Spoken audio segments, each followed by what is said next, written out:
Good morning, everyone. I'm Megyn Kelly. It's Thursday, May 29th, 2025, and this is your AM update. The jury shouldn't be seeing all this material because he's not charged with any of it. Witness testimony in the Sean Diddy Combs trial sparking a mistrial request from the defense. Provocateur Andrew Tate and his brother facing new criminal charges in the UK. We'll have a full report. Immediately before I whooped the girl's ass. 2 Secret Service agents suspended following an early morning altercation outside of the Obama's home. All that and more coming up in just a moment on your AM update. I want to tell you about Patriot Mobile. They support Americans who believe that faith, family, and freedom are worth fighting for. But did you know that they have got cutting-edge technology too? Switching is easy, no store visits, no hassle. Keep your number, keep your phone if you want, or you can upgrade. Their 100% US-based team can activate your phone in minutes right over the phone. Patriot Mobile is one of the few carriers with access to all 3 major US networks, and that means exceptional nationwide coverage. Plus, they can even put a second number on a different network on one phone. It's like carrying 2 phones in one. They have unlimited data plans, mobile hotspots, international roaming, internet on-the-go devices, and more. You can't get all this from those big guys, so consider making the switch today and experience the Patriot Mobile difference. Go to patriotmobile.com/Megyn or just call 972-PATRIOT and use the promo code Megyn for a free month of service. Switch to Patriot Mobile and defend freedom with every call and text you make. patriotmobile.com/MEGYN or just call 972-PATRIOT. 3 new witnesses taking the stand Wednesday in the Sean Diddy Combs criminal trial, one of whose testimony prompted the defense to move for a mistrial.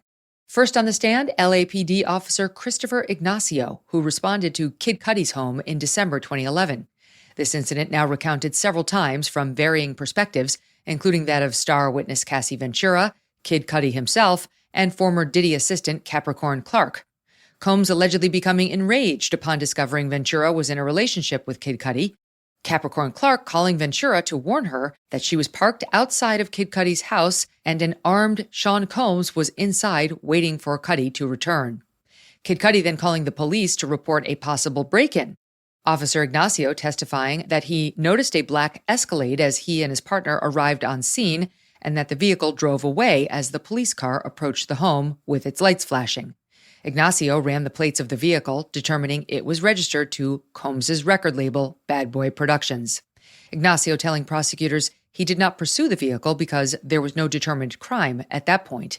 On cross-examination, Ignacio telling the defense he did not remember anyone mentioning a gun, and there was no gun referenced in his report. Capricorn Clark had testified in this trial that Diddy did have one. Prosecutors then calling LA Fire Department arson investigator Lance Jimenez to the stand. This testimony making the biggest splash of the day. Jimenez testifying about his role relating to a January 2012 incident at Kid Cudi's home when the musician's Porsche was set on fire. Jimenez telling prosecutors he believed the car was targeted. Kid Cudi testifying last week he believed Sean Combs was involved with the Molotov cocktail that destroyed his Porsche. Jimenez testifying that Kid Cudi's home was swept for fingerprints following the December incident. 2 prints were recovered. Jimenez testifying that the fingerprint cards were later destroyed by an LAPD officer in August 2012. The witness saying he would typically have had to sign off on destruction of evidence as the lead investigator, but that he did not do so here. The defense objecting to this line of questioning. The jury then went to break, and that's when the defense motioned for a mistrial, arguing this line of questioning implies that Sean Combs was able to buy his way out of trouble. Defense attorney Mark Agnifilo saying, quote, "They were suggesting to this jury that someone in this courtroom had something to do with the improper and suspicious destruction of these fingerprints." The judge denying that motion, then instructing the jury to disregard any questions and answers related to the destruction of the fingerprints. Prosecutors then calling a friend of Ventura's to the stand, Deontay Nash. Nash interned for Bad Boy Entertainment before becoming a stylist to Ventura. Nash testifying to witnessing multiple threats against Ventura from Combs, including telling Ventura he would not release her music and saying he would release sexually explicit videos of Ventura if she upset him in any way. Nash testifying that Combs exercised control over Ventura's outfits, approving each look. The witness telling prosecutors Ventura would stay in hotels with Combs on about a weekly basis, Nash saying he would often see Ventura packing a bag with sex toys. Ventura previously told him she did not want to participate in the so-called freak-offs, graphic sexual encounters, often including male escorts, conducted at Combs' request, but that she did it, quote, because he, Combs, wanted her to. Nash testifying that Combs got violent with him a few times, including once where he, quote, started choking me out for going out to a club with Cassie, whom he said he had to hide from Combs, quote, too many times to count. Nash describing an incident where Combs attacked Ventura in a fit of rage, going after her so aggressively, Nash and another assistant jumped on Combs' back to stop the violence. The witness telling prosecutors Combs only stopped after Ventura struck her head on the corner of the bed, drawing blood. Combs then saying to the group, quote, look what y'all made me do. On cross-examination, the defense asking Nash how he could maintain a friendship with someone who had assaulted his friend. Nash replying, quote, it was just what I was used to. Wednesday on the Megyn Kelly Show, lawyer Alan Dershowitz saying he believes the prosecution will secure a conviction, but that it will likely be overturned on appeal because Combs is not charged with domestic assault and battery. How do you think it's going for the prosecution? Well, it's going very well at the trial, but it will be reversed on appeal for the same reason the Harvey Weinstein case was reversed. The jury shouldn't be seeing all this material because he's not charged with any of it. If this were a state case in which he was charged with domestic abuse, with kicking his wife... It's part of the RICO Foundation, right? It's like these underlying predicate criminal acts.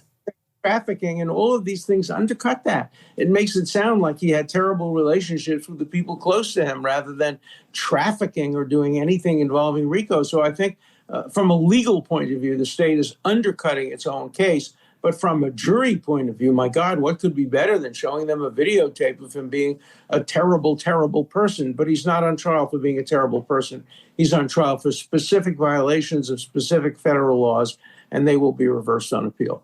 Prosecutors are trying to connect the violence to Combs' RICO charge, or racketeering and conspiracy, which requires two underlying predicate crimes for a conviction. Thus, they must introduce evidence of crimes, even if they haven't been specifically charged. Much of this evidence has not even elicited an objection from Combs, and thus could not form the basis for an appeal. Also of note, Cassie Ventura, now married to fitness trainer Alex Fine, delivering her third child, a son, on Wednesday.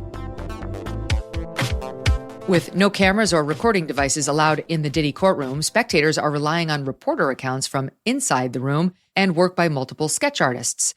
Combs, who is being held without bail and goes home to a prison cell at night, allowed to appear before court in any combination of up to 5 button-down shirts, 5 pairs of pants, 5 sweaters, 5 pairs of socks, and 2 pairs of shoes without the laces. A highly limited wardrobe for the former fashion mogul. Inside the reportedly freezing courtroom, Combs remaining largely stone-faced, though occasionally seen flashing hand-heart gestures to his family members or hugging his attorneys during breaks. Combs' children and his mother, regular fixtures of support throughout the long days of testimony. Combs' uncharacteristically gray hair sparking some online discussion. Body language expert and jury consultant Susan Constantine weighing in on the defendant's demeanor during a recent episode of Law and Crimes On the Case. The fact that he's leaning back with his legs crossed, that's actually a power move. It's what we call a four-corner stance, where an individual will cross their legs over, and that is kind of a power stance, especially when they're leaning back. We see this a lot with people that are so comfortable, but they're also arrogant. I think he wants to appear softer, kind of in the backdrop, not so big and overt, because he's generally like he said, he's like the star, right? He's always very big and loud and intense in his movements. Now he's playing the more subdued Diddy. Constantine also analyzing Combs' behavior inside the courtroom, where he's frequently seen whispering to his attorneys. It's almost as if he's wanting the jury to see that he is making a comment. So even though he's moving and gesturing towards his attorney as if it's a whisper, we don't know what he's actually saying. But the fact that he's actually carrying out that act is telling the jury there's something in what was just said that caused him to react. So 93% of what we say is nonverbal. And so I'm sure that the jurors are taking note, like, why was he constantly always whispering? Because he's actually very involved in his defense, and he may be instructing his attorney that what he agrees with, what he doesn't agree with, and what he wants to say, because you have to remember, Diddy is always a controller. She concludes Combs is attempting to project confidence and control, despite potentially facing life in prison. UK prosecutors officially confirming charges against online influencers Andrew and brother Tristan Tate. The Crown Prosecution Service authorizing charges of rape, human trafficking, and actual bodily harm against the brothers, which will be prosecuted in the UK once their legal proceedings in Romania are wrapped up. More on that case in a minute. Tristan charged on 11 counts involving one woman, Andrew facing 10 charges involving 3 women. Prosecutors say he's also charged with controlling prostitution for gain. That's the UK's version of sex trafficking. Andrew also faces a civil suit in the UK brought by 4 women accusing him of rape. The allegations span a time frame between 2012 and 2015. The brothers face a separate case in Romania involving allegations of a ring to lure women into their control for sexual exploitation. British authorities say Andrew and Tristan will be extradited to the UK after the conclusion of that case in Romania.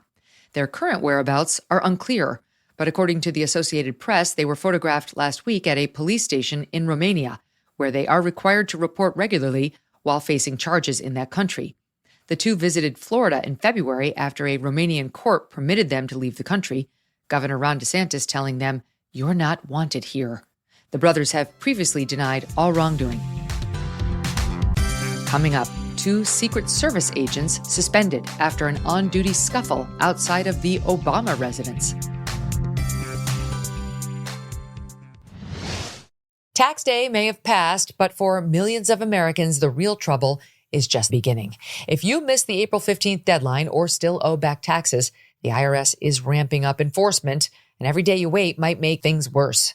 With over 5,000 new tax liens filed daily and tools like property seizures, bank levies, and wage garnishments, you don't want to mess around, okay? The good news is there's still time for Tax Network USA to help. Self-employed or a business owner, even if your books are a mess, they've got it covered. Tax Network USA specializes in cleaning up financial chaos and getting you back on track fast. Even after the deadline, it's not too late to regain control. Your consultation is completely free, and acting now could stop penalties, threatening letters, and surprise levies before they escalate. Call 1-800-958-1000 or visit tnusa.com/Megyn. You may have missed April 15th, but you haven't run out of options. Let Tax Network USA help before the IRS makes the next move. The Secret Service suspending 2 female officers following a late-night brawl last week outside of the Obama's D.C. residence.